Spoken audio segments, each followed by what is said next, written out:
नमस्कार दोस्तों, मैं फिर हाजिर हूँ। चलिए मैं आपको ले चलती हूँ मेरे ख्वाबों के शहर में, जहाँ थोड़ी हकीकत है तो थोड़े फसाने हैं। तो चलिए शुरू करते हैं नई कहानी। जैसे ही सुबह 5 बजे का अलार्म बजा, सरिता ने बिस्तर छोड़ दिया और बाथरूम में घुस गई। बाथरूम से फ्री होकर मॉर्निंग वॉक पर चली गई। वहाँ से लौटी तो किचन में आ गई और गैस पर चाय चढ़ा दी। आज उसे सारे काम जल्दी निपटाने थे, क्योंकि आज न्यू ईयर जो था, उसने सोच रखा था जल्दी काम समेटकर मंदिर जरूर जाएगी। चाय के साथ ही गैस के दूसरे चूल्हे पर आलू उबलने रख दिए। गाजर का हलवा तो कल शाम को ही बना लिया था। चाय पीकर घर के दूसरे काम करने लगी। तभी पतिदेव की आवाज आई, सरिता सरिता, चाय बन गई क्या? हाँ, ला रही हूँ, सरिता बोली। पतिदेव को चाय देकर बिस्तर समेटने लगी। तभी कुकर की सीटी पूरी हो गई तो किचन में दौड़ लगा दी। पतिदेव चाय पीते पीते किचन में आ गए और बोले, आज लंच में क्या स्पेशल है? सरिता कप धोते धोते बोली, गाजर का हलवा और आलू के पराठे। अरे वाह, क्या बात है। सुनो, 4 पराठे ज़्यादा बना देना। आज मेरे एक साहब आने वाले हैं। साहब को घर का खाना बहुत पसंद है। प्रमोशन में गाजर का हलवा और आलू के पराठे काम आएंगे। खुश होते हुए पतिदेव बोले और बाथरूम की ओर चले गए।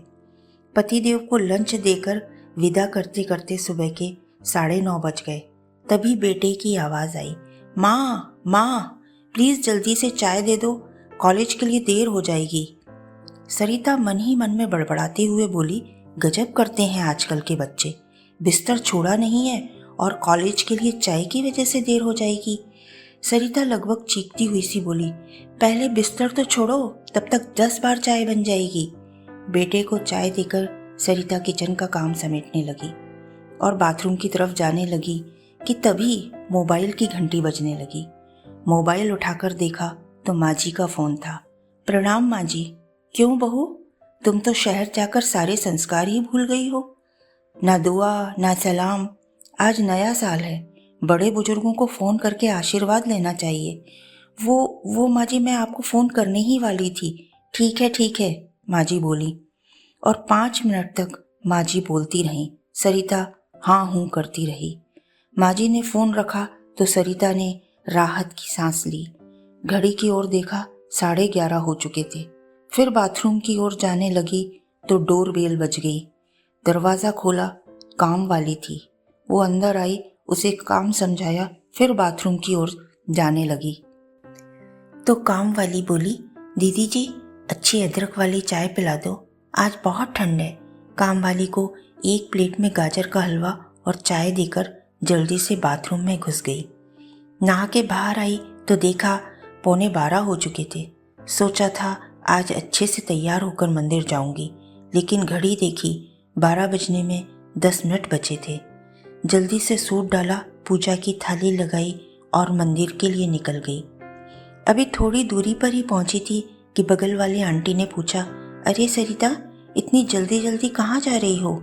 मंदिर जा रही थी, सरिता ने जवाब दिया। लेकिन मंदिर तो बंद हो चुका, आंटी बोली। सरिता रुहासी होकर बोली, क्या 12 बज गए? हाँ, मैं मंदिर से लौट रही हूँ। मैं जैसे ही पूजा करके मंदिर से बाहर निकली, पंडित जी ने मंदिर के गेट बंद कर दिए और ताला लगा दिया। ओह, इतनी जल्दी जल्दी काम किया, सब बेकार हो गया, सरिता मन ही मन बोली और बोझिल कदमों से घर की तरफ लौटने लगी। घर के गेट पर पहुंचकर अपने सिर को झटका दिया और अपने आप से बोलने लगी, कोई बात नहीं, अगले साल और जल्दी करूंगी। तो दोस्तों, ये थी मेरी कहानी। फिर मिलते